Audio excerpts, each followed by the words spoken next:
गुरुर्ब्रह्मा गुरुर्विष्णुः गुरुर्देवो महेश्वरः गुरुः साक्षात् परं ब्रह्म तस्मै श्री गुरवे नमः। तस्मै श्री गुरवे नमः। तस्मै श्री गुरवे नमः।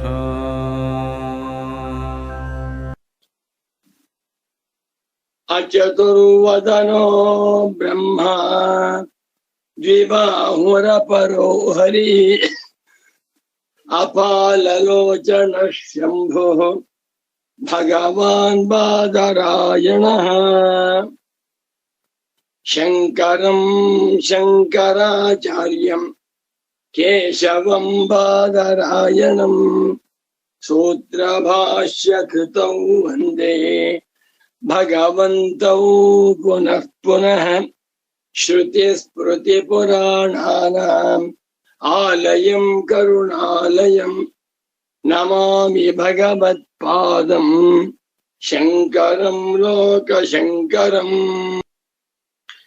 शङ्कराचार्य सच्छिष्यं ज्ञानिराजं तपोनिधिं नैष्कर्म्य सिद्धिकर्तारं सुरेश्वरमहं भजे। भारती करुणापात्रं भारती पदभूषणं भारती पदमारूढं भारती तीर्थमाश्रये। विद्या विनय संपन्नं वीतरागं विवेकिनं वन्दे वेदान्त तत्त्वज्ञं विधुशेखर भारतीम्। वन्दे तं सच्चिदानन्दं यतिवर्यं महामतिम्। वेद वेदान्तसारज्ञं सद्गुरुं प्रणतोऽस्म्यहम् श्रीगुरुं प्रणतोऽस्म्यहम्। सदाहं सम्प्रदायज्ञं संयमीन्द्रं सदाश्रयं सद्गुरुं सच्चिदानन्दं सदाचारं समाश्रये। सर्वात्मा सर्वदृग्योऽसौ सर्वाध्यासनिरासकृतिं सततं सन्निधत्तां मे हृदये परमशिवः। सूत्रभाष्य प्रणेतारौ वेदान्ताब्ज प्रभाकरौ वन्दे परस्परात्मानौ बादरायण शङ्करौ। नमो नमः सद्गुरुपादुकाभ्याम्। ವೇದಾಂತ ಪ್ರಿಯರು ವೇದಾಂತಿಗಳು ವೇದಾಂತಾರ್ಥ ಚಿಂತಕರು ವಸ್ತುತಂತ್ರಜ್ಞಾನ ನಿಷ್ಠರು ಸದ್ಗುರು ಭಕ್ತರು ಭಗವದ್ಭಕ್ತರು ಆಗಿರುವ ಆತ್ಮೀಯ ಪ್ರೇಮಾತ್ಮ ಸ್ವರೂಪಿಗಳಾದ ತಮ್ಮೆಲ್ಲರಿಗೂ ಇಂದಿನ ಸುಪ್ರಭಾತವನ್ನು ಹೇಳುತ್ತಾ, ಇಂದು ಶ್ರೀ ಪರಾಭವನಾಮ ಸಂವತ್ಸರದಲ್ಲಿ ಉತ್ತರಾಯಣ ವಸಂತ ಋತು ಚೈತ್ರ ಮಾಸ ಶುಕ್ಲ ಪಕ್ಷ ಸಪ್ತಮಿ ತಿಥಿ. ಇದು ಆಯುರ್ಯೋಗ ವಣಿಕರಣ ಮೃಗಶಿರ ನಕ್ಷತ್ರ ವಾರ ಬುಧವಾರ.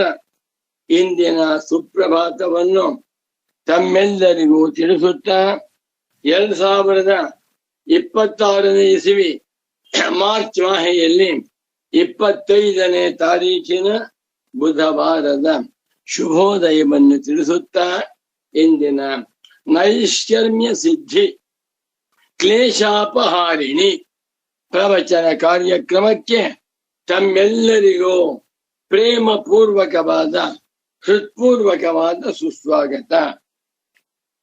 ಖಾನಿಲಾಜ್ಞಬ್ಧರಿತ್ರ್ಯಂತಂ ಸರ್ಪಣೀವೋದ್ಗತಂ ಯತಃ ಧ್ವಾಂತಚ್ಛಿದೇ ನಮಸ್ತಸ್ಮೈ ಅವಿದ್ಯಾಗ್ರಂಥಿದಿನಿ ಅಲಬ್ಧ್ವಾತಿಶಯಂ ಯಸ್ಮಾತ್ ವ್ಯಾವೃತ್ತಾಸ್ತಮಬಾಧಯಃ ಗರೀಯಸೇ ನಮಸ್ತಸ್ಮೈ ಅವಿದ್ಯಾಗ್ರಂಥಿಭೇದಿನಿ.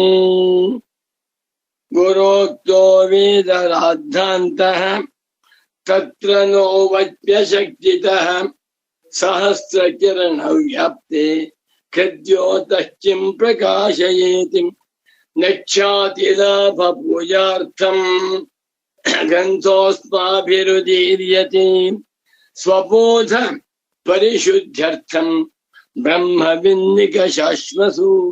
ನಮೋ ನಮಃ ಶ್ರೀ ಶ್ರೀ ಸಚ್ಚಿದಾನಂದೇಂದ್ರ ಸರಸ್ವತಿ ಸದ್ಗುರು ಪಾದುಕಾಭ್ಯಾಂ. ನೈಷ್ಕರ್ಮ್ಯ ಸಿದ್ಧಿಯಲ್ಲಿ 3ನೇ ಅಧ್ಯಾಯ 19ನೇ ಶ್ಲೋಕ. 18 ಮತ್ತು 19 ಎರಡೂ ಶ್ಲೋಕಗಳನ್ನ ಒಟ್ಟಿಗೆ ಅರ್ಥ ಮಾಡ್ಕೊಳ್ಬೇಕು. 18ನೇ ಶ್ಲೋಕವನ್ನು ಓದಿ 19ನೇ ಶ್ಲೋಕವನ್ನು ಓದ್ತೇನೆ. ಶ್ರೀ ಸುರೇಶ್ವರಾಚಾರ್ಯ ಉವಾಚ ಬುದ್ಧೇರ್ಯತ್ ಪ್ರತ್ಯಗಾತ್ಮತ್ವಂ ತತ್ಸ್ಯಾದ್ದೇಹಾದ್ಯುಪಾಶ್ರಯಾತ್ ಆತ್ಮನಸ್ತು ಸ್ವರೂಪಂ ತತ್ ನಭಸಃ ಸುಷಿತಾ ಯಥಾ ಬೋಧೃತ್ವಂ ತದ್ವದೇವಾಸ್ಯಾಹ ಪ್ರತ್ಯಯೋತ್ಪತ್ತಿ ಹೇತುತಃ ಆತ್ಮನಸ್ತು ಸ್ವರೂಪಂ ತತ್ ತಿಷ್ಠಂತೀವ ಮಹೀಭೃತಃ. ನಮೋ ನಮಃ ಶ್ರೀ ಶ್ರೀ ಸದ್ಗುರು ಸಚ್ಚಿದಾನಂದೇಂದ್ರ ಸರಸ್ವತಿ ಪಾದುಕಾಭ್ಯಾಂ. ಬಹಳ ಚೆನ್ನಾಗಿ ಬುದ್ಧಿಯೂ ಬೋಧ್ರು, ಆತ್ಮನೂ ಬೋಧ್ರು. ಬುದ್ಧಿಯು ಪ್ರತ್ಯಗಾತ್ಮ, ಆತ್ಮನೂ ಪ್ರತ್ಯಗಾತ್ಮ. ಆದರೆ ಎರಡಕ್ಕೂ ಕೂಡ ಅಸಾಧಾರಣತೆ ಉಂಟು, ಎರಡಕ್ಕೂ ಅತ್ಯಂತ ವಿರೋಧ ಉಂಟು ಅಂತ ತೋರಿಸ್ತಾ ಇದ್ದಾನೆ. 18ನೇ ಶ್ಲೋಕದಲ್ಲಿ ಬುದ್ಧೇ ಯತು ಪ್ರತ್ಯಗಾತ್ಮತ್ವಂ, ಬುದ್ಧಿಯು ಪ್ರತ್ಯಗಾತ್ಮನಾಗಿದೆ ಎನ್ನುವುದೇನುಂಟೋ, ಬುದ್ಧಿ ಹೆಸರು ಪ್ರತ್ಯಗಾತ್ಮ. ಶರೀರಕ್ಕಿಂತ, ಇಂದ್ರಿಯಗಳಿಗಿಂತ, ಮನಸ್ಸಿಗಿಂತ ಒಳಗಡೆ ಇರುವಂತಹದ್ದು ಪ್ರತ್ಯಗಾತ್ಮ ತತ್ವ. ಯಾವುದು? ಬುದ್ಧಿ. ಇದು ದೇಹಾದ್ಯುಪಾಶ್ರಯಾತಿ, ದೇಹಾದಿಗಳ ಸಂಬಂಧದಿಂದ ಬುದ್ಧಿಗೆ ಪ್ರತ್ಯಗಾತ್ಮತ್ವ ಬಂದಿದೆ. ಆತ್ಮನಸ್ತು, ಆತ್ಮನಿಗೆ ವೇದಾಂತದಲ್ಲಿ ಪ್ರತ್ಯಗಾತ್ಮ ಸಾಕ್ಷಿ ಚೇತ ಕೇವಲೋ ನಿರ್ಗುಣಶ್ಚ. ಆತ್ಮನಿಗೆ ಇರುವಂತಹ ಪ್ರತ್ಯಗಾತ್ಮತ್ವ ಹೇಗೆ? ಸ್ವರೂಪಂ, ಸ್ವರೂಪವಾಗಿದೆ. ಯಾವುದಂತೆ?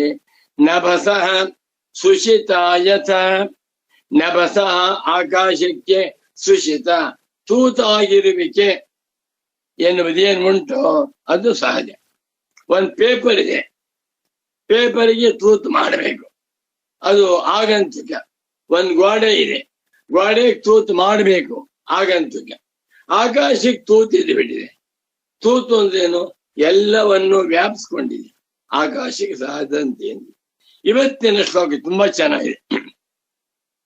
19ನೇ ಶ್ಲೋಕ ನಿಧಾನವಾಗಿ ಅರ್ಥ ಮಾಡ್ಕೊಳ್ಳೋಣ. ಅಥ ಸುರೇಶ್ವರಾಚಾರ್ಯಾಣ ನೈಷ್ಕರ್ಮ್ಯ ಸಿದ್ಧೌ 19 ಶ್ಲೋಕ. ತೃತೀಯಾಧ್ಯಾಯೇ 19 ಶ್ಲೋಕ. ಬೋಧೃತ್ವಂ ತದ್ವದೇವಾಸ್ಯಾಹ ಪ್ರತ್ಯಯೋತ್ಪತ್ತಿ ಹೇತುತಃ ಆತ್ಮನಸ್ತು ಸ್ವರೂಪಂ ತತ್ ತಿಷ್ಠಂತಿ ಇವ ಮಹೀಭೃತಃ.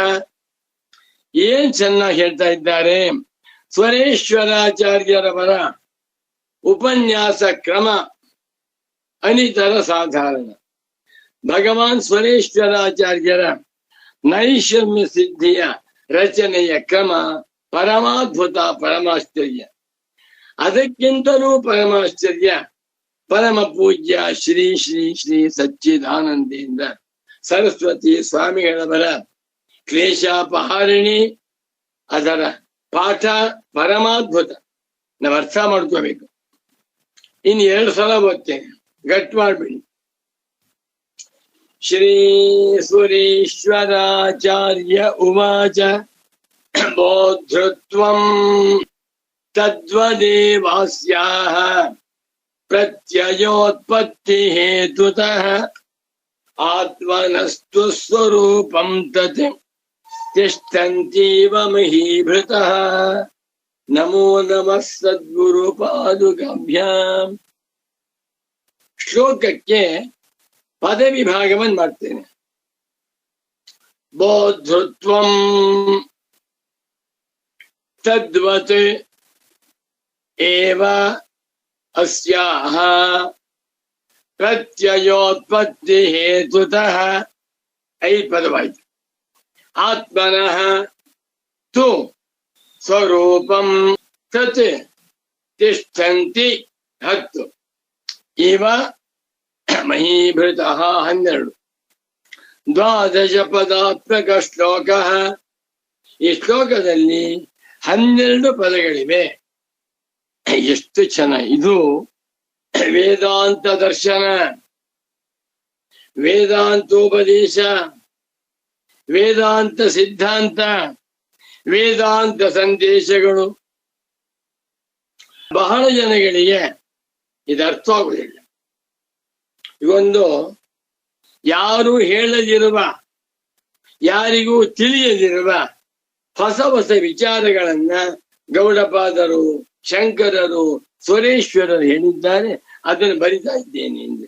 ಪ್ರತಿ ದಿವಸ 150 ಜನ 8 ಗಂಟೆಯಿಂದ 9 ಗಂಟೆವರೆಗೆ ಬರ್ತಾ ಇದ್ದೀರಲ್ಲ, ಇದು ಸುಬ್ರಾಯ ಶರ್ಮನ ಸೌಭಾಗ್ಯ, ಶಂಕರ ಭಗವತ್ ಪೂಜ್ಯ ಪಾದಾಚಾರ್ಯರ ಅಹೋಭಾಗ್ಯ, ಸಚ್ಚಿದಾನಂದೇಂದ್ರ ಸರಸ್ವತಿ ಸ್ವಾಮಿಗಳವರ ಮಹಾ ಸೌಭಾಗ್ಯ ಅಂತ ತಿಳ್ಕೊಂಡು, ಸ್ವರೇಶ್ವರಾಚಾರ್ಯರ ಸೌಭಾಗ್ಯ. ಏನು ಕಠಿಣವಾಗಿದೆ ಇದು! ಮನುಷ್ಯನಾಗಿ ಹುಟ್ಟಿ ಗಹನ ವಿಷಯವನ್ನ ತಿಳಿದುಕೊಳ್ಳದೆ ಸುಮ್ಮನೆ ಸರಳವಾಗುವಂತಹ ವಿಚಾರವನ್ನೇ ತಿಳ್ಕೋತಾ ಕಾಲ ಹಾಕ್ಬಿಟ್ರೆ ಜೀವನ ವ್ಯರ್ಥವಲ್ಲವೇ? ಮನುಷ್ಯರಿಗಾಗಿ ವೇದಾಂತ, ಮನುಷ್ಯರಿಗಾಗಿ ಆತ್ಮಜ್ಞಾನ, ಮಾನವರಿಗಾಗಿ ಉಪನಿಷತ್ತುಗಳ ಸಂದೇಶ, ಮಾನವರಿಗೆ ಮೋಕ್ಷ ಪ್ರಾಪ್ತಿ. ಮೋಕ್ಷ ಅಂತೀರ ಅಂತಾರೆ. ಮೋಕ್ಷ ಅಂದ್ರೆ ಯಾರಿಗ ಅರ್ಥವಾಗುತ್ತೆ ಅಂದ್ರೆ ಎಲ್ಲರಿಗೂ ಅರ್ಥವಾಗುತ್ತೆ. ತಿಳಿಸ್ಬೇಕು, ಶ್ರದ್ಧೆ ಬೇಕು. ಇಲ್ಲಿ ಶ್ರೀ ಸುರೇಶ್ವರಾಚಾರ್ಯ ಉವಾಚ ಬೋಧೃತ್ವಂ ತದ್ವದೇವಾಸ್ಯಾಹ ಪ್ರತ್ಯಯೋತ್ಪತ್ತಿ ಹೇತುತಃ ಆತ್ಮನಸ್ತು ಸ್ವರೂಪಂ ತತ್ ತಿಷ್ಠಂತೀವ ಮಹೀಭೃತಃ. ನಮೋ ನಮಃ ಸಚ್ಚಿದಾನಂದೇಂದ್ರ ಸರಸ್ವತಿ ಸದ್ಗುರು ಪಾದುಕಾಭ್ಯಾಂ. ಪದವಿಭಾಗ. ಬೋಧೃತ್ವಂ ತದ್ವತ್ ಏವ ಅಸ್ಯಾಹ ಪ್ರತ್ಯಯೋತ್ಪತ್ತಿ ಹೇತುತಃ 5. ಆತ್ಮನಃ 6. ತು 7. ಸ್ವರೂಪಂ 8. ತತ್ 9. ತಿಷ್ಠಂತಿ 10. ಇವ 11. ಮಹೀಭೃತಃ 12. 12 ಪದಲಕ್ಷಣ ಶ್ಲೋಕ. 12 ಪದಾತ್ಮಕ ಶ್ಲೋಕ. ಸುರೇಶ್ವರಾಚಾರ್ಯರವರು ಈ 2 ಶ್ಲೋಕಗಳಿಗೆ ಒಂದು ಅವತರಣಿಕಾ ವಾಕ್ಯ ಬರೆದಿದ್ದಾರೆ. ಆತ್ಮರಃ ಬುದ್ಧೇಶ್ಚ ಬೋಧ ಪ್ರತ್ಯಗಾತ್ಮತ್ವಮಭಿಹಿತಂ ತಯೋಃ ಬೋಧ ಪ್ರತ್ಯಗಾತ್ಮತ್ವಯೋಃ ಅಸಾಧಾರಣ ಲಕ್ಷಣಾಭಿಧಾನಾರ್ಥಮಾಹ. ಹಿಂದೆ ಆತ್ಮನನ್ನು ಬೋಧ ಕೂಟಸ್ಥ ಬೋಧ ಅಂದ್ರು, ಬುದ್ಧಿಯನ್ನು ಬೋಧರು ಅಂತ ಕರೆದಿದ್ದಾರೆ. ಆತ್ಮನು ಪ್ರತ್ಯೇಗಾತ್ಮ, ಬುದ್ಧಿಯು ಪ್ರತ್ಯೇಗಾತ್ಮ. ಇಬ್ಬರೂ ಕೂಡ ಬೋಧ ಪ್ರತ್ಯೇಗಾತ್ಮ ಸ್ವರೂಪರಾಗಿದ್ದಾರೆ. ಆದರೆ ಆ ಇಬ್ಬರ ಬೋಧೃತ್ವ ಪ್ರತ್ಯೇಗಾತ್ಮತ್ವದಲ್ಲಿ ಅಸಾಧಾರಣವಾದಂತಹ ಯೋಗ್ಯತೆ ಉಂಟು. ಅದನ್ನ ಹೇಳ್ತಾ ಇದ್ದಾರೆ 18ನೇ ಶ್ಲೋಕದಲ್ಲಿ. ಬುದ್ಧಿಯ ಪ್ರತ್ಯೇಗಾತ್ಮತ್ವಕ್ಕೂ ಆತ್ಮದ ಪ್ರತ್ಯೇಗಾತ್ಮತ್ವಕ್ಕೂ ವಿಶೇಷ ಹೇಳಿದರು. ಇವಾಗ 19ನೇ ಶ್ಲೋಕದಲ್ಲಿ ಆತ್ಮನೂ ಬೋಧ್ರು, ಬುದ್ಧಿಯೂ ಬೋಧ್ರು, ಏನ್ ವ್ಯತ್ಯಾಸ ಇದು ನೋಡಿ. ಬುದ್ಧಿಯಿಂದ ಆತ್ಮನನ್ನ ಉಪಾಯದಿಂದ ಬಿಡಿಸಿಕೊಳ್ಳುವ ಕ್ರಮ. ಮುಂಜಾದಿವ ಇಶೀಕಾಂ ಧೈರ್ಯೇಣ, ಉಪನಿಷತ್ ಕಠೋಪನಿಷತ್ತು. ಮುಂಜೆ ಹುಲ್ಲಿನಿಂದ ಆ ಎಳೆಯಾಗಿರುವಂತ ಹುಲ್ಲನ್ನು ಬಿಡಿಸಿಕೊಳ್ಳುವಂತೆ ನಮ್ಗೇನಾಗಿದೆ, ಬುದ್ಧಿಗೂ ಆತ್ಮನಿಗೂ ವ್ಯತ್ಯಾಸವೇ ಗೊತ್ತಾಗ್ತದೆ. ನಾನು ಬುದ್ಧಿವಂತ ಅನ್ಕೋತಾನೆ, ನಾನು ದಡ್ಡ ಅನ್ಕೋತಾನೆ. ಬುದ್ಧಿಯನ್ನೇ ನಾನು ಎಂದು ಅಧ್ಯಾಸ ಮಾಡಿಕೊಂಡು ಅವನು ಅಜ್ಞಾನದಲ್ಲೇ ಕೂತ್ಕೊಂಡಿದ್ದೆ. ಬುದ್ಧಿಯಿಂದಲೂ ಬಿಡಿಸ್ಕೊಳ್ಬೇಕು. ನಾನು ಬುದ್ಧಿ ಅಲ್ಲ, ಹೇಗೆ ನಾನು ಚಪ್ಪಲಿ ಅಲ್ಲವೋ, ಹೇಗೆ ನಾನು ಪುಸ್ತಕವಲ್ಲವೋ, ನಾನು ಈ ಶಾಲ್ ಅಲ್ಲವೋ, ಈ ಜಪಮಾಲೆ ಹೇಗೆ ನಾನಲ್ಲವೋ, ಹೇಗೆ ಕಣ್ಣು ಕಿವಿ ಮೂಗು ನಾನಲ್ಲವೋ, ಮನಸ್ಸು ನಾನಲ್ಲವೋ, ಅದೇ ರೀತಿಯಲ್ಲಿ ಬುದ್ಧಿಯೂ ನಾನಲ್ಲ. ಇದ್ದೇನೆ ನಾನು ಯಾರು? ಬುದ್ಧಿಗೂ ಬುದ್ಧಿಯಾಗಿರುವ ಜಡವಾಗಿರುವಂತಹ ಬುದ್ಧಿಗೆ ಚೈತನ್ಯವನ್ನು ಕೊಡುತ್ತಾ ಬುದ್ಧಿಯನ್ನ ಚಿದಾಭಾಸಯುಕ್ತವನ್ನಾಗಿ ಮಾಡಿರುವ ಚಿದಾನಂದ ಸ್ವರೂಪನಾದ ಆತ್ಮನೇ ನಾನು. ಇಷ್ಟು ಅರ್ಥವಾಗ್ಬಿಟ್ರೆ ಅವನ್ ಗೆದ್ದ. ಅರ್ಥವಾಗುತ್ತೆ. ಅದಕ್ಕೆ ಎರಡು ಬೇಕು, ಅರ್ಥವಾಗ್ಬೇಕಾದ್ರೆ. ಒಂದು ಅಂತಃಕರಣ ಶುದ್ಧಿ, ಭಕ್ತಿ. ಅವರಲ್ಲಿರುವ ಹಪ್ಪಳ ತಿಂತಾ ಇದ್ರು ಅವೆಲ್ಲ ಬೇಡ. ಅವರಲ್ಲಿ ಅಪಾರವಾದ ನಿಷ್ಕಲ್ಮಶವಾದ ಭಕ್ತಿ. ಅಂತಃಕರಣಿಗೆ ಇದ್ದು ಬಿಟ್ರೆ ಭಕ್ತಾಸ ಗೆಲ್ತಾರೆ. ಬೋಧೃತ್ವಂ ತದ್ವದೇವಾಸ್ಯಾಹ ಪ್ರತ್ಯಯೋತ್ಪತ್ತಿ ಹೇತುತಃ ಆತ್ಮನಸ್ತು ಸ್ವರೂಪಂ ತತ್ ತಿಷ್ಠಂತೀವ ಮಹೀಭೃತಃ. ಎಷ್ಟು ಚೆನ್ನಾಗಿ ಉಪದೇಶ ಮಾಡ್ತಾ ಇದ್ದಾರೆ. ಅನ್ವಯ ಹೇಳ್ತೇನೀಗ. ಅಸ್ಯಾಹ ಬುದ್ಧೇಃ ಬೋಧೃತ್ವಂ ತದ್ವದೇವ ಪ್ರತ್ಯಯೋತ್ಪತ್ತಿ ಹೇತುತಃ ಭವತಿ. ಆತ್ಮನಸ್ತು ಬೋಧೃತ್ವಂ ನಾಮ ಸ್ವರೂಪಮೇವ, ತತ್ ಬೋಧೃತ್ವಂ ಸ್ವರೂಪಮೇವ ಮಹೀಭೃತಃ ತಿಷ್ಠಂತಿ ಇವ. ಮೇಲ್ಗಡೆ ನಭಸಃ ಸುಶಿತಾಯತ ಅಂತ ಉದಾಹರಣೆ ಕೊಟ್ರು. ಇಲ್ಲಿ ಮಹೀಭೃತಃ ತಿಷ್ಠಂತಿ ಇವ ಅನ್ಬಿಟ್ಟು ಬಹಳ ಚೆನ್ನಾಗಿದೆ. ಅರ್ಥವಾಯಿತು. ಶ್ಲೋಕಕ್ಕೆ ಅರ್ಥ ಅದ್ಭುತವಾಗಿದೆ. ಅಸ್ಯಾಹ ಸ್ತ್ರೀಲಿಂಗ. ಅಸ್ಯಾಹ ಬುದ್ಧೇ, ಈ ಬುದ್ಧಿಗೆ ಯತು ಬೋಧೃತ್ವಂ ಬುಧ್ಯತೆ ಇತಿ ಬೋಧ್ರಿ, ತಸ್ಯಾಹ ಬೋಧ್ರ್ಯಾಹ ಭಾವಃ ಬೋಧೃತ್ವಂ. ಬುದ್ಧಿಗೆ ಬೋಧೃತ್ವ ಅಂತ, knowerhood in the mind, in the intellect. ಬುದ್ಧಿಯಲ್ಲಿ ತಿಳಿದುಕೊಳ್ಳುವಿಕೆ, ಎಲ್ಲವನ್ನು ಅರಿಯುವಿಕೆ ಅಂತಿದೆ. ಬುದ್ಧಿ ತುಂಬಾ ತಿಳ್ಕೊತಾ ಇದೆ ಸರ್. ಎಲ್ಲ ವಿಚಾರ ಬಂದ್ರಿ. ಏರೋಪ್ಲೇನ್ ತಯಾರು ಮಾಡ್ತಾ ಇದೆ ಬುದ್ಧಿ. ಪಂಚಭೂತಗಳನ್ನ ಸಂಶೋಧನೆ ಮಾಡ್ತಾ ಇದೆ ಬುದ್ಧಿ. ಬೆಂಕಿಯನ್ನ ನಮ್ಮ ಪಾಕೆಟ್ ನಲ್ಲಿ ಇಟ್ಕೊಳ್ಳುವಂತ ಕಲೆ ಮ್ಯಾಚ್ ಬಾಕ್ಸ್, ಇನ್ನೊಂದು ಲೈಟ್ ಅನ್ನು ಬರುತ್ತೆ. ಎಷ್ಟು ಬುದ್ಧಿ! ಬುದ್ಧಿಯಿಂದ ಮನುಷ್ಯ 100 ಅಂತಸ್ತು ಬಿಲ್ಡಿಂಗ್ ಕಟ್ತಾನೆ. 100 ಅಂತಸ್ತಿನ ಬಿಲ್ಡಿಂಗ್ ಕಟ್ತಾನೆ. ಗಾಳಿ ಬಂದು ಬೀಳುವುದಿಲ್ಲ, ಮಳೆ ಬಂದು ಅಲ್ಲಾಡುವುದಿಲ್ಲ, ಯಾಕರ್ಥ? ಬುದ್ಧಿಯಿಂದ. ಈ ಬುದ್ಧಿಯಿಂದ ಮನುಷ್ಯ ಭೂಮಿಯನ್ನು ಬಿಟ್ಟು ಆಕಾಶದಲ್ಲಿ ಏರಪ್ಪೆ ಹಾರಾಡ್ತಾನೆ, ಸಮುದ್ರ ಒಳಗಡೆಯಲ್ಲಿ ಪ್ರವೇಶ ಮಾಡ್ತಾನೆ. ಅದ್ಭುತವಾದದ್ದು ಬುದ್ಧಿಯ ಶಕ್ತಿ, ಪರಮಾದ್ಭುತ, ಪರಮಾಶ್ಚರ್ಯ. ಎಲ್ಲ ಸೈಂಟಿಸ್ಟು ಕೂಡ ಏನೇನು ಸಂಶೋಧನೆ ಮಾಡಿ ನೊಬೆಲ್ ಪ್ರೈಸ್ ಹೊಂದ್ತಾ ಇದ್ದಾರೋ ಎಲ್ಲವೂ ಬುದ್ಧಿ ಸಾಮರ್ಥ್ಯದಿಂದ. ಈ ಬುದ್ಧಿಗೆ ಬುದ್ಧಿ ಇಲ್ಲ ನೋಡಿ, ವೇದಾಂತ ಮಾತಾಗಿದೆ.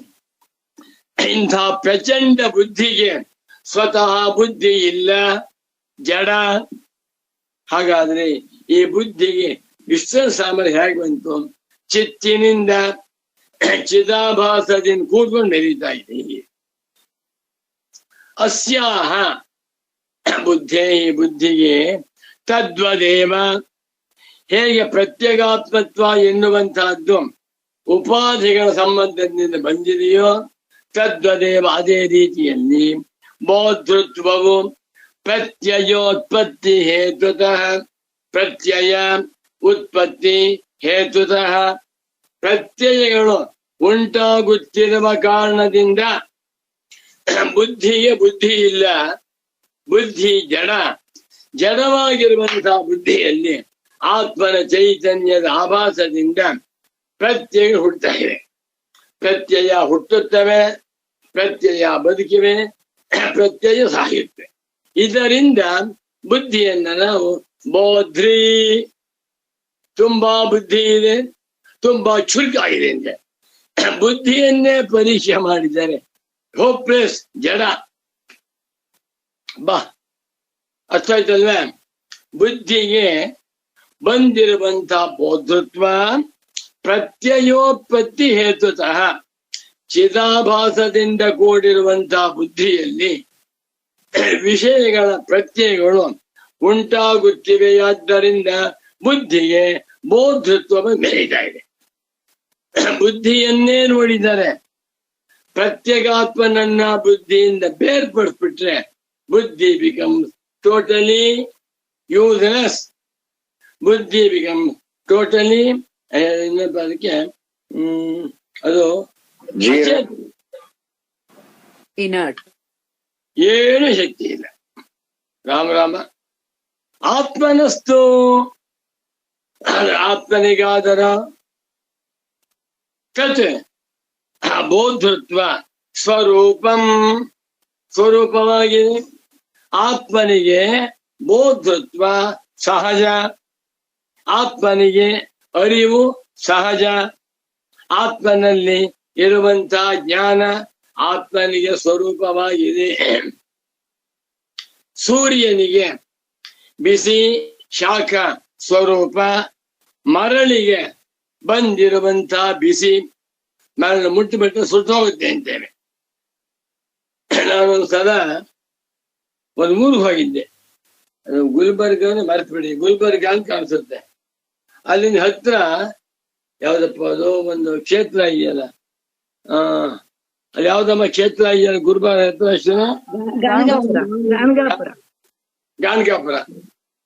ಗಾಣಗಾಪುರಕ್ಕೆ ಕಾರ್ನ ಕರ್ಕೊಂಡು ಹೋದ್ರು. ಭಯಂಕರ ಬಿಸಿಲು, ಪ್ರಾಯಶಃ ಮೇ ತಿಂಗಳು ಕಾಣಿಸುತ್ತೆ. ಸಿಕ್ಕಾಪಟ್ಟೆ ಸುಡ್ತಾ ಇದೆ. ನನಗೆ ಭಕ್ತಿ, ದತ್ತಾತ್ರೇಯರ ಮೇಲೆ ಅಪಾರವಾದ ಭಕ್ತಿ. ದೇಹಾಭಿಮಾನವಿಲ್ಲದೆ ಅಲ್ಲಿ ಇಳಿದು ಬಿಟ್ಟು ನದಿ ಹೋಗ್ಬೇಕು. ಸುಮಾರು ಒಂದು 100 ಹೆಜ್ಜೆ ಅಂತ ಇಟ್ಕೊಳ್ಳಿ. ಕಾರಿಂದ ಇಳಿದೆ, ಚಪ್ಪಲಿ ಹಾಕೊಂಡು ಹೋಗಿ ಅಂದ್ರು. ಬೇಡ, ನಾನು ಭಕ್ತ, ದತ್ತಾತಿ ಭಕ್ತ ಅನ್ಕೊಂಡು ಚಪ್ಪಲಿ ಹಾಕೊಂಡೆ, ಕಾರಿನಲ್ಲಿ ಬಿಟ್ಟು ಹೋದೆ. ಒಂದು 10 ಹೆಜ್ಜೆ ಹಾಕ್ತೆ, ಆಗ್ಲೇ ಇಲ್ಲ, ಸುಟ್ಟೋಯ್ತು ಕಾಲು. ಆದ್ರೂ ಹೋದೆ, ಅರ್ಧ ದೂರ ಹೋದೆ, ಆಗ್ಲೇ ಇಲ್ಲ. ಅದು ಕೂತ್ಕೊಂಡ್ಬಿಟ್ಟೆ, ಕೂತ್ಕೊಳ್ಳೋಕ್ಕೂ ಆಗ್ತಾ ಇಲ್ಲ. ಅನ್ಕೊಂಡೆ ಅಬ್ಬಬ್ಬಬ್ಬ ಏನ್ ಜೋರಾಗಿದೆ ಮರಳು ಅಂದ್ಕೊಂಡೆ. ಯಾರು ಜನವೇ ಹೆಚ್ಚೆ ಇತ್ತಿಲ್ಲ. ಅಂತ ಭಯಂಕರವಾದಂತ ಬಿಸಿಲಿನಲ್ಲಿ ಆ ಮರಳು ಸುಡ್ತಾ ಇದೆ. ಆಮೇಲೆ ಬಂದೆ ದೇವಸ್ಥಾನದಿಂದ, ಕಾಲೆಲ್ಲ ಬೊಬ್ಬೆ ಬಂದಾಯ್ತು, ಗುಳ್ಳೆ. ಅದು ಹೋಗಕ್ಕೆ 1 ತಿಂಗಳು ಅನ್ಕೊಂಡೆ. ದತ್ತಾತ್ರೇಯರ ಅನುಗ್ರಹವಾಯ್ತು ಅಂದ್ಕೊಂಡೆ. ನೋಡಿ ಎಷ್ಟು ಮೂರ್ಖತನ ನಮ್ದು. ಭಕ್ತಿ ಅತಿರೇಕದಿಂದ ಏನೋ ಮಾಡ್ಬೇಕು ಅಂತ ತಂದೆ ಮಾಡ್ಕೊತೆ. ಈಗ ಮರಳು ಹೇಳುತ್ತೆ, ನಾನು ಬಿಸಿಯಾಗಿದ್ದೇನೆ, ಯಾರಾದ್ರೂ ನನ್ನ ಬರಿಗಾಲಿ ಮುಟ್ಟು ಸುಟ್ಟು ಬೂದಿ ಮಾಡ್ಬಿಡ್ತೇನೆ ಇನ್ನು, ಅಷ್ಟು ಮೆರೀತಾ ಇದೆ. ಆದರೆ ರಾತ್ರಿ ಆಯ್ತು, ಸೂರ್ಯ ಮುಳುಗ್ದ, ಮಳೆ ಬಂತು, ಅವ ಮರಳನ್ನು ಮುಟ್ಟಿದ್ರೆ ತಣ್ಣಗಿರುತ್ತೆ. ಮರಳು ಅಷ್ಟೊಂದು ಬಿಸಿಯಾಗಿ ಕಾಲ ಸುಡುವುದಕ್ಕೆ ಕಾರಣ ಸೂರ್ಯನಿಂದ. ಸೂರ್ಯನಿಗೆ ಸಹಜ ಆತ್ಮನಸ್ತು ಸ್ವರೂಪಂ ತತ್ ತತು ಬೋಧತ್ವಂ. ಆತ್ಮನಿಗಾದರ ಸ್ವರೂಪವಾಗಿ ಆತ್ಮನೇ ಬೋಧ ಸ್ವರೂಪ, ಸಾಕ್ಷಿ ಚೇತ ಕೇವಲ ನಿರ್ಗುಣಶ್ಚ. ನೋಡಿ, ಸೂರ್ಯನೇ ಅಷ್ಟೊಂದು ದೊಡ್ಡದಾಗಿದ್ದಾನೆ. ಸೂರ್ಯನ ಮಹಿಮೆ ಭೂಮಿಯ ಮೇಲಿರುವ 1,000 ಕೋಟಿ ಮಾನವರಿಗೂ ಗೊತ್ತು. ಏನಂತ? ಸೂರ್ಯನು ಚೈತನ್ಯ ಸ್ವರೂಪ, ಪ್ರಕಾಶಕ, ಸ್ವಯಂ ಜ್ಯೋತಿ ಸ್ವರೂಪ, ಸ್ವಯಂ ಪ್ರಕಾಶ ಸ್ವರೂಪ ಅಂತ ಎಲ್ಲರೂ ಹೇಳ್ತಾರೆ. ಸೂರ್ಯನನ್ನ ಎಲ್ಲರೂ ಹೊಗಳ್ತಾರೆ. ಸೂರ್ಯನನ್ನ ವೇದಗಳಲ್ಲಿ ಸ್ತೋತ್ರ ಮಾಡಿ, ಸೂರ್ಯ ಆತ್ಮ ಜಗತಸ್ತಸ್ತ್ವಶ್ಚ. ವೇದಗಳಲ್ಲಿ, ವೇದಾಂತಗಳಲ್ಲಿ, ವೇದಾಂಗಗಳಲ್ಲಿ, ಆಗಮಗಳಲ್ಲಿ, ಪುರಾಣಗಳಲ್ಲಿ, ಸ್ಮೃತಿಗಳಲ್ಲಿ ಎಲ್ಲ ಕಡೆಗಳಲ್ಲಿಯೂ ಸೂರ್ಯನ ಸ್ತೋತ್ರ ಮಾಡಿದ್ದಾರೆ. ಒಂದು 10,000 ಪುಟ ಬರೆಯಬಹುದು ಸೂರ್ಯನ ಬಗ್ಗೆ, ಅಷ್ಟು ಬರೆದಿದ್ದಾರೆ. ಆ ಸೂರ್ಯ ಹೇಳ್ತಾನೆ, ನನ್ಗೇನು ಸಾಮರ್ಥ್ಯವೇ ಇಲ್ಲ.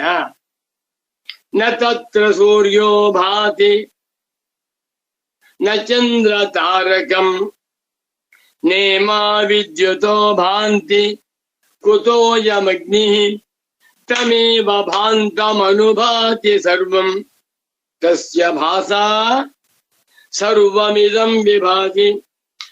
ಸೂರ್ಯ ಹೇಳ್ತಾನೆ, ಎಲೆ ಮಾನವರೇ, ನೀವೆಲ್ಲರೂ ಅಜ್ಞಾನಿಗಳು, ನಿಮಗೆ ನನ್ನ ಸ್ವರೂಪ ಅರ್ಥವಾಗಿಲ್ಲ. ನಿಜವಾಗಿ ಹೇಳಬೇಕಾದ್ರೆ ನನ್ನಲ್ಲಿ ಯಾವ ಬೆಳಕು ಇಲ್ಲ, ನನ್ನಲ್ಲಿ ಶಾಖವೂ ಇಲ್ಲ. ನನಗೆ ಬಂದಿರುವಂತಹ ಬೆಳಕು ಮತ್ತು ಶಾಖ ಪ್ರತ್ಯಗಾತ್ಮನಿಂದ, ಆ ಪ್ರತ್ಯಗಾತ್ಮನ ಅನುಗ್ರಹದಿಂದ ನಾನು ಬೆಳಗ್ತಾ ಇದ್ದೀನಿ. ತಸ್ಯ ಭಾಸ ಸರ್ವಮಿದಂ ವಿಭಾತಿ. ಎಷ್ಟು ಚೆನ್ನಾಗಿದೆ. ಅಸತ್ಯ. ಬ್ರಹ್ಮಜ್ಞಾನಿಗಳು ಗೊತ್ತು, ಸೂರ್ಯನಿಗೆ ಬೆಳಕು ಬಂದಿರುವುದು ನನ್ನಿಂದ. ಅಬ್ಬಾ, ರಾಷ್ಟ್ರಪತಿಗಳಿಗೆ ಪವರ್ ಬಂದಿರುವುದು ನನ್ನಿಂದ. ನವಗ್ರಹಗಳಿಗೆ ಅಂತ ಶಕ್ತಿ ಬಂದಿರುವುದು ನನ್ನಿಂದ. ಆ ನಾನು ಯಾರು? ಪ್ರತ್ಯಗಾತ್ಮ, ಸಾಕ್ಷಿ ಚೇತ ಪ್ರತ್ಯಗಾತ್ಮ ಶಿವೋಹಂ. ಆತ್ಮನಸ್ತು ಸ್ವರೂಪಂ ತತ್. ಬೋಧತ್ವ ಎನ್ನುವಂತಹದ್ದು ಆತ್ಮನಿಗೆ ಸ್ವರೂಪವಾಗಿದೆ. ಆತ್ಮನನ್ನ ಬೋಧ ಎಂದು ಕರೆಯಬಾರದು. ಬುದ್ಧತೆ ಇತಿ ಬೋಧ, ಅರಿಯುತ್ತಾನೆ ಅಂತ. ಅರಿಯುತ್ತಾನೆ ಎನ್ನುವಂತಹದ್ದು ತಪ್ಪು. ಯಾಕೆ? ಅರಿಯುತ್ತಾನೆ ಕ್ರಿಯಾಪದ ಬಂತು. ಈಗ ಅರಿಯುತ್ತಾನೆ, ಆಗ ಅರಿಯುತ್ತಾನೆ ಎನ್ನುವಾಗ ಹೊಸದಾಗಿ ಅರಿಯುವಿಕೆ ಎನ್ನುವಂತಹದ್ದು ಆತ್ಮನಿಗೆ ಧರ್ಮ ಅಂತ ಆಗಿದೆ. ಅದು ತಪ್ಪು. ಹೇಗೆ ಅರ್ಥ ಮಾಡ್ಕೋಬೇಕು ಅಂದ್ರೆ, ತಿಷ್ಠಂತೀವ ಮಹೀಭೃತಃ. ನನ್ನ ಪರಮ ಪೂಜ್ಯ ಪ್ರೀತಿಯ ಸದ್ಗುರು ಪುಂಗವರಾದ ಶ್ರೀ ಶ್ರೀ ಶ್ರೀ ಸಚ್ಚಿದಾನಂದೇಂದ್ರ ಸರಸ್ವತಿ ಸ್ವಾಮೀಜಿಯವರು ಈ ದೃಷ್ಟಾಂತವನ್ನ ಅನೇಕ ಬಾರಿ ಹೇಳಿದ್ದಾರೆ. ತಿಷ್ಠಂತೀವ ಮಹೀಭೃತಃ. ಬಹಳ ಜನ ಇದು ವ್ಯಾಖ್ಯಾನವನ್ನ ಗುರುಗಳಿಂದ ತಿಳ್ಕೋಬೇಕು. ಸ್ವಲ್ಪ ಓದ್ತೀನಿ, ನೈಷಮ್ಯ ಸಿದ್ಧಿಯ. ಮಹೀಭೃತ ಅಂತಂದ್ರೆ, ಮಹಿ ಭೂಮಿಯನ್ನ, ಭೃತ ಧರಿಸಿಕೊಂಡಿರುವಂತವುಗಳು ಭೂಮಿಯನ್ನು ಧರಿಸಿಕೊಂಡಿವೆ. ಯಾವುದು? ಪರ್ವತ. ಪರ್ವತದಿಂದಲೇ ಭೂಮಿ ಸ್ಥಿರವಾಗಿ ನಿಂತಿದೆ. ಮಹೀಭೃತ ಎನ್ನುವ ಮಾತಿಗೆ ಪರ್ವತ ಅಂತ ಅರ್ಥ. ಪರ್ವತಗಳನ್ನ ತಿಷ್ಠಂತಿ, ನಿಂತಿವೆ ಅಂತ ಹೇಳ್ತೇವೆ. ಎಲ್ಲಾ ಪರ್ವತಗಳು ನಿಂತ್ಕೊಂಡಿವೆ ಅಲ್ವಾ? ಸಂಸ್ಕೃತದ ಹೇಳ್ತಾನೆ ತಿಷ್ಠಂತಿ ಪರ್ವತಾಃ ಸರ್ವೇ ಮಹೀಭೃತಃ ತಿಷ್ಠಂತಿ. ತಿಷ್ಠಂತಿ ಎನ್ನುವಂತಹದ್ದು ಷ್ಠಾಗತಿ ನಿವೃತ್ತವು ಧಾತು. ಇದನ್ನ ಸ್ವಚ್ಛವಾಗಿ ಹೇಳ್ಬಿಟ್ಟಿದ್ದಾರೆ. ತಿಷ್ಠತಿ ಅಂದ್ರೇನು? ಷ್ಠಾಗತಿ ನಿವೃತ್ತವು, ಗತಿ ಹೋಗ್ತಾ ಇದ್ದ, ಹೋಗುತ್ತಿದ್ದವನು ಹೋಗದಂತೆ ನಿಂತರೆ ಅದು ತಿಷ್ಠತಿ ಅಂತ ಹೆಸರು. ಸೈನ್ಯಂ ಇದಾನೀಂ ತಿಷ್ಠತಿ, ಗೌಃ ಇದಾನೀಂ ತಿಷ್ಠತಿ, ಬಾಲಃ ಇದಾನೀಂ ತಿಷ್ಠತಿ. ಅರ್ಥ ಇದೆ. ಹಸು ಹೋಗ್ತಾ ಇತ್ತು, ಹುಲ್ ಮೇಯ್ತಾ ಇತ್ತು, ಅಲ್ಲಿ ನೀರು ಹಳ್ಳ ಬಂದ್ಬಿಡ್ತು. ಗೌಃ ತಿಷ್ಠತಿ, ಹೋಗುತ್ತಿದ್ದಂತ ಹಸು ಹೋಗುವಿಕೆಯನ್ನ ನಿಲ್ಲಿಸಿದಾಗ ತಿಷ್ಠತಿ ಅಂತ ಹೇಳ್ತೇವೆ. ಸನ್ಯಾಸಿಗಳು ಹೋಗ್ತಾ ಇದ್ರು. ಇದಾನಿಂ ಸಹ ಪರಮಹಂಸಃ ತಿಷ್ಠತಿ, ಯಾವಾಗಲೂ ವಾಕ್ ಮಾಡ್ತಾ ಇದ್ರು. ಇವ ನಿಲ್ಲಿಸಿದ್ದ. ಷ್ಠಾ ಗತಿ ನಿವೃತ್ತವು, ಗತಿ ವಿಡ್ರಾಯ ಫ್ರಮ್ ಗೋಯಿಂಗ್, ನಿಲ್ಲುವುದ ಹೋಗುವುದರಿಂದ ನಿಲುಗಡೆ. ಇಲ್ಲಿ ಬೆಟ್ಟ ನಿಂತೇವೆ ಅಂತ ಹೇಳ್ತಾರೆ. ಪರ್ವತಾಸ್ತಿಷ್ಠಂತಿ ಅಂದ್ರೇನು? ಯಾವತ್ತು ಪರ್ವತ ಮುಂದಕ್ಕೆ ಹೋಗ್ತಾ ಇದ್ವೋ, ಪರ್ವತಗಳು ನಿಂತಿವೆ ಅಂತ ಹೇಳಿದಾಗ ಅದು ಸ್ವರೂಪ. ಅದೇ ಪರ್ವತಗಳಿಗೆ ನಿಲ್ಲುವುದೇ ಸ್ವರೂಪ. ಅದೇ ರೀತಿಯಲ್ಲಿ ಆತ್ಮನಿಗೆ ಬೋಧೃತ್ವ ಎನ್ನುವಂತ ಸ್ವರೂಪವಾಗಿದೆ ಎಂದು ಒಂಚೂರು ಕ್ಲೇಶಾಪಹರಣೆ ಓದ್ಬಿಡ್ತೇನೆ. ಬಹಳ ಚೆನ್ನಾಗಿದೆ. ನನ್ಗೇನ್ ಬ್ರಹ್ಮಾನಂದ ಅಂದ್ರೆ ನೀವು ಅರ್ಥ ಮಾಡ್ಕೋದಾಗಿದೆ. ನಾನು ಉಪನ್ಯಾಸ ಮಾಡಬಹುದು, ಅರ್ಥ ಆಗುಲ್ಲ ಅನ್ಬಿಟ್ರೆ ಪ್ರತಿ ದಿವಸ 150 ಜನ ಕೇಳ್ತಾ ಇದ್ದೀರಾ ಅಂದ್ರೆ ಅದು ನಿಜವಾಗಿಯೂ ದೊಡ್ಡ ಸಂದೇಶ. ಕ್ಲೇಶಾಪಹರಣಿ 298ನೇ ಪುಟ. ಏವಮೇವ ಬೋಧೃತ್ವ ಸ್ವರೂಪ ವಿವೇಕೋಪಿ ಕರ್ತವ್ಯ ಇತ್ಯಾಹ. ಬೋಧೃತ್ವಮಿತಿ ತದ್ವದೇವ ಯಥಾ ಪ್ರತ್ಯಗಾತ್ಮತ್ವಂ ಪರಾಭೂತ ದೇಹಾದ್ಯಪೇಕ್ಷಂ ಏವಮೇವ ಬೋಧೃತ್ವಮಪಿ ಅಸ್ಯಾಹ ಬುದ್ಧೇಃ ಪ್ರತ್ಯಯೋತ್ಪತ್ತಿ ಹೇತುತಃ ತತ್ತದ್ ಬುದ್ಧಿವೃತ್ತಿ ಜನ್ಮ ಸಾಪೇಕ್ಷಂ. ಆಯಾ ಬುದ್ಧಿವೃತ್ತಿ ಉಂಟಾದಾಗ ಬುದ್ಧಿಯನ್ನ ನಾವು ಬೋಧು ಅಂತ ಹೇಳ್ತೇವೆ. ತಾಹಿ ಬುದ್ಧಿವೃತ್ತಯ, ಆ ಬುದ್ಧಿವೃತ್ತಿಗಳು ಆತ್ಮಬೋಧೇನ ವ್ಯಾಪ್ತಾ, ಆತ್ಮನ ಬೋಧದಿಂದ ವ್ಯಾಪ್ತವಾಗಿ ತದಾಭಾಸಾಶ್ಚ ಬೋಧಾಭಾಸ ಚಿದಾಭಾಸವಾಗಿ ಉತ್ಪದ್ಯಂತೆ ಹುಟ್ಟುತ್ತಿವೆ. ಇತಿ ಬೋಧ ಶಬ್ದವಾಚ್ಯ ಭವಂತಿ. ಆಗ ಬೋಧ ಅರಿವು ಎನ್ನುವಂತ ಶಬ್ದದಿಂದ ಕರೆಯಲ್ಪಡುತ್ತೆ. ತಾಭಿರೇವತು ಬೋಧೃತ್ವ ವ್ಯಪದೇಶೋ ಬುದ್ಧಿ. ಆ ಬೋಧ ಶಬ್ದವಾಚ್ಯವಾಗಿರುವಂತಹ ವೃತ್ತಿಗಳಿಂದ ಬುದ್ಧಿಯನ್ನ ಬೋಧೃ, ತುಂಬಾ ಬುದ್ಧಿವಂತ, ದಡ್ಡ, ಬುದ್ಧಿಯೇ ದಡ್ಡ. ಆ ಬುದ್ಧಿಯನ್ನ ನಾನಂತೂ ಮಾಡಿಕೊಂಡಿರುವಂತವನು ಬುದ್ಧಿಗಿಂತಲೂ ದಡ್ಡ. ಒಂದ್ ಮಾತು ಹೇಳ್ತಾ ಇದ್ರು ಪೂಜ್ಯ ಸದ್ಗುರುಗಳು, ಬಹಳ ಕಷ್ಟ ಜ್ಞಾಪಕ ಬಂದ್ಬಿಡ್ತು. ಯಾರನ್ನ ಪ್ರಪಂಚದಲ್ಲಿ ತುಂಬಾ ಬುದ್ಧಿವಂತ ಅಂತ ಹೇಳ್ತೇವೋ ಅಂಥವರು ತಮ್ಮನ್ನ ತುಂಬಾ ಬುದ್ಧಿವಂತ ಅಂತ ಮಾಡ್ಕೊಂಡಿದ್ದಾರೋ ಅಂಥವರು ವೇದಾಂತದ ದೃಷ್ಟಿಯಿಂದ ತುಂಬಾ ದಡ್ಡರು, ತುಂಬಾ ದಡ್ಡರು. ಯಾಕೆ?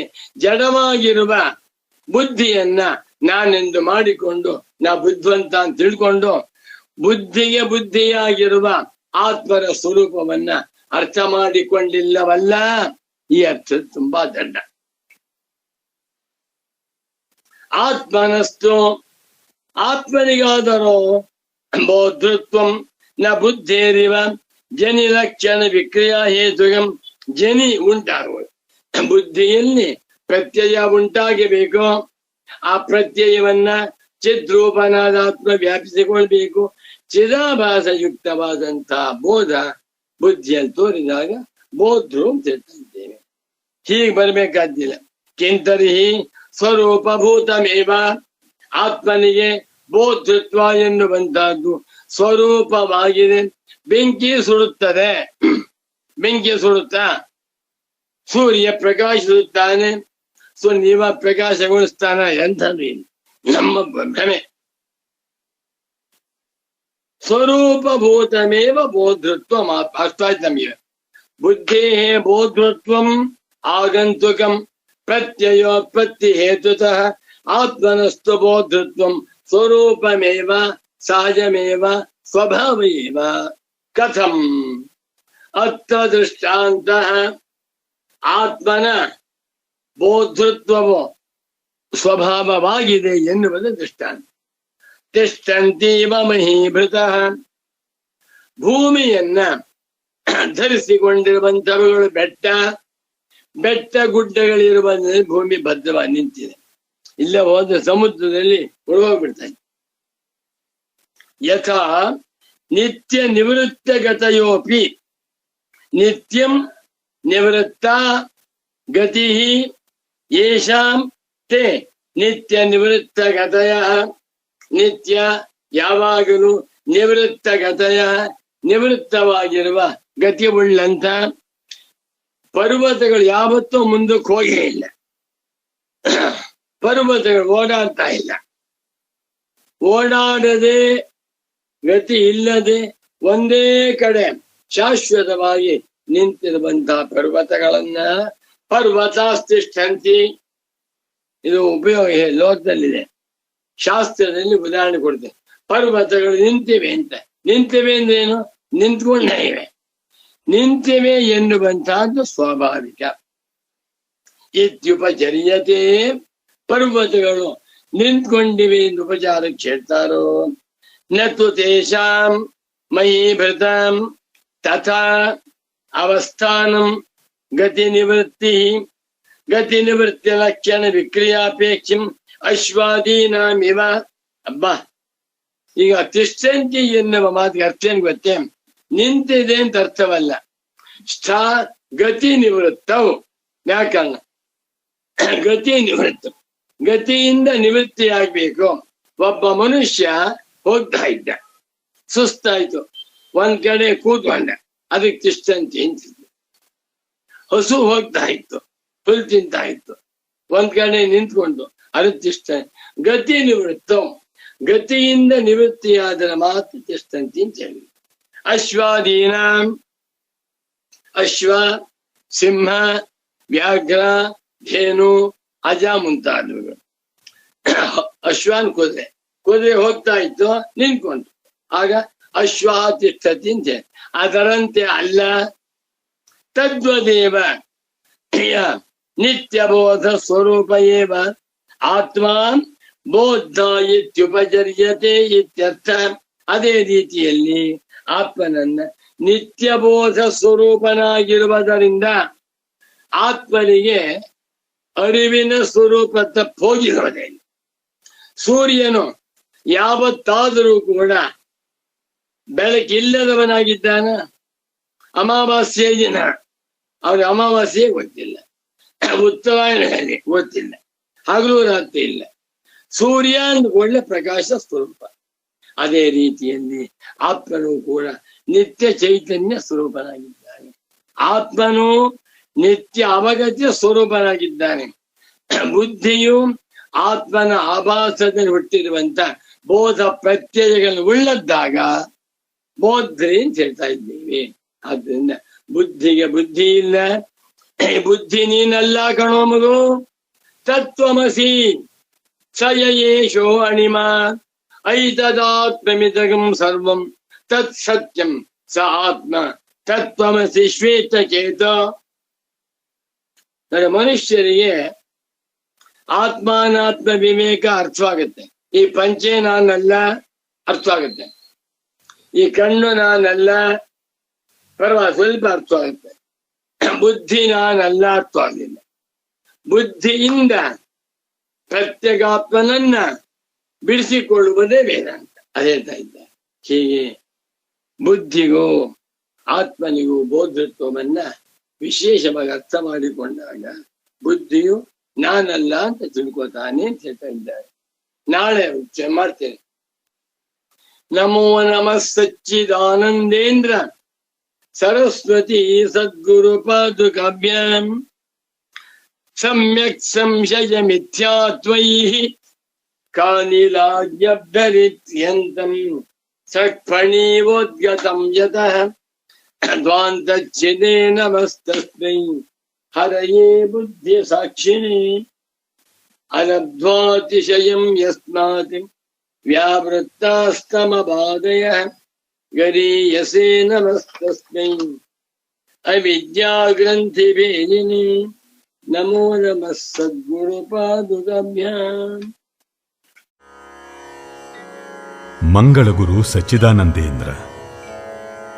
ಈ ಮಂಗಳದ ಹಾಡು ಅವರ ಶಿಷ್ಯರಾದ ಹೊಂಬಳದ ಶ್ರೀ ದೇವರಾಯ ಕುಲಕರ್ಣಿಗಳಿಂದ ರಚಿಸಲ್ಪಟ್ಟಿದೆ. ಪರಮಪೂಜ್ಯ ಶ್ರೀ ಶ್ರೀ ಸಚ್ಚಿದಾನಂದೇಂದ್ರ ಸರಸ್ವತಿ ಯತಿವರೆಣ್ಯರ ಬಗ್ಗೆ ವಿವರಿಸಲ್ಪಟ್ಟಿದೆ.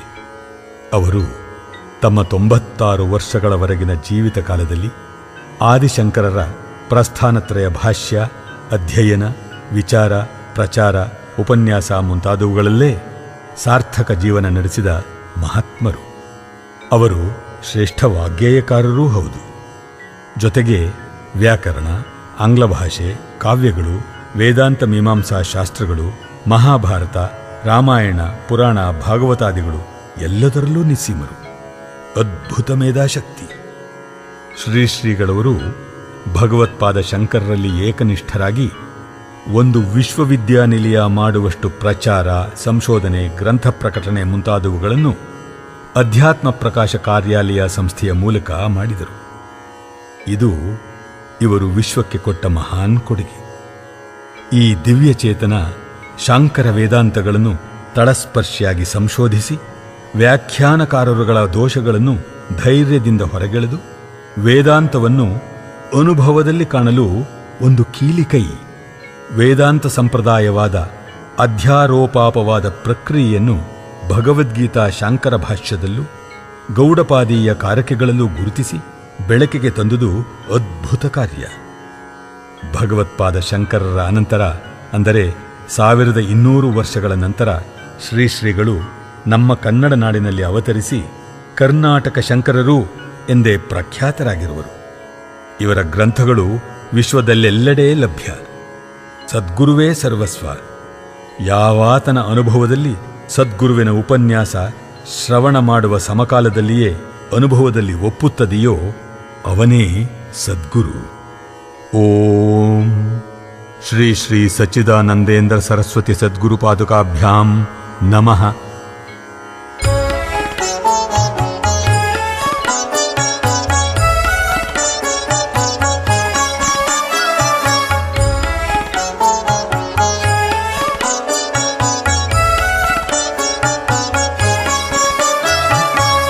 ಮಂಗಳ ಗುರು ಸಚ್ಚಿದಾನಂದೇಂದ್ರ ಮಂಗಳ ವೇದಾಂತಾಂಬುದಿ ಚಂದ್ರ ಮಂಗಳ ಜಯ ಮಂಗಳ. ಮಂಗಳ ಗುರು ಸಚ್ಚಿದಾನಂದೇಂದ್ರ ಮಂಗಳ ವೇದಾಂತಾಂಬುದಿ ಚಂದ್ರ ಮಂಗಳ ಜಯ ಮಂಗಳ. ಮಂಗಳ ಜಯ ಮಂಗಳ. ಮಂಗಳ ಜಯ ಮಂಗಳ.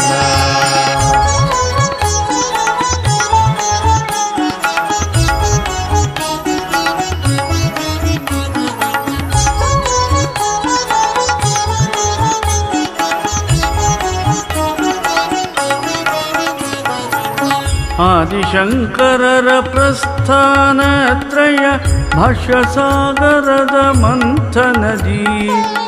ಆದಿಶಂಕರರ ಪ್ರಸ್ಥಾನತ್ರಯ ಭಾಷ್ಯಸಾಗರದ ಮಂಥನದಿ. ಶೋಧಿಸಿ ವೇದಾಂತದ ಪರಿಶುದ್ಧಿಯ ಸಂಪ್ರದಾಯವನ್ನು ತೋರಿಸಿದಿ. ಶೋಧಿಸಿ ವೇದಾಂತದ ಪರಿಶುದ್ಧಿಯ ಸಂಪ್ರದಾಯವನ್ನು ತೋರಿಸಿದಿ. ಸಂಪ್ರದಾಯವನ್ನು ತೋರಿಸಿದಿ. ಸಂಪ್ರದಾಯವನ್ನು ತೋರಿಸಿದಿ. ಮಂಗಳ ಜಯ ಮಂಗಳ. ಮಂಗಳ ಜಯ ಮಂಗಳ.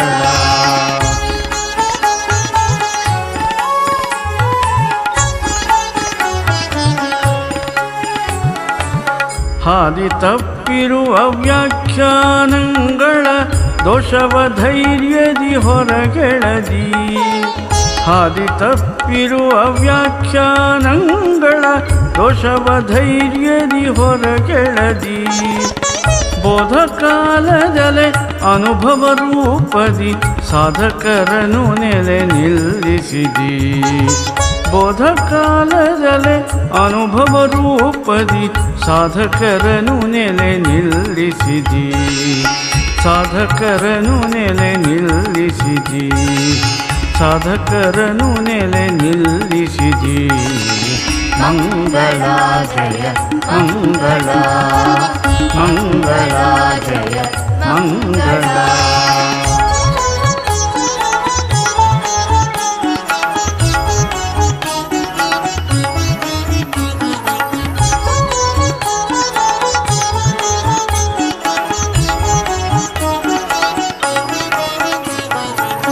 ನೀನಧ್ಯಾತ್ಮ ಪ್ರಕಾಶದ ದೀವಿಗೆ ನಿಡಿದಿ ಕನ್ನಡಿಗರ ಕೈಗೆ ನೀನಧ್ಯಾತ್ಮ ಪ್ರಕಾಶದ ದೀವಿಗೆ ನಿಡಿದಿ ಕನ್ನಡಿಗರ ಕೈಗೆ ಮಾನ್ಯ ಸಂಸ್ಕೃತದಿ ಮತ್ತೆ ಆಂಗ್ಲದಲ್ಲಿ ಗ್ರಂಥ ರಚಿಸಿರುವಿ ಎಲ್ಲರಿಗೆ ಮಾನ್ಯ ಸಂಸ್ಕೃತದಿ ಮತ್ತೆ ಆಂಗ್ಲದಲ್ಲಿ ಗ್ರಂಥ ರಚಿಸಿರುವಿ ಎಲ್ಲರಿಗೆ ಗ್ರಂಥ ರಚಿಸಿರುವಿ ಎಲ್ಲರಿಗೆ ಗ್ರಂಥ ರಚಿಸಿರುವಿ ಎಲ್ಲರಿಗೆ ಮಂಗಳ ಜಯ ಮಂಗಳ ಮಂಗಳ ಜಯ ಮಂಗಳ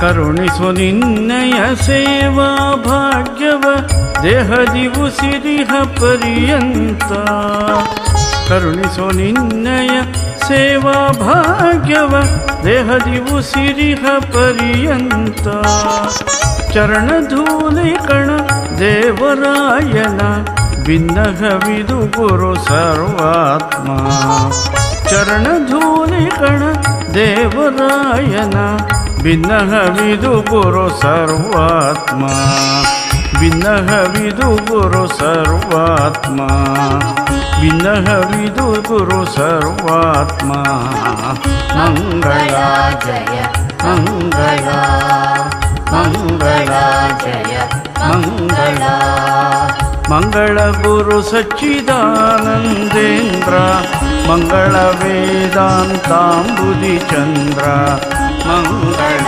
ಜಯ ಮಂಗಳ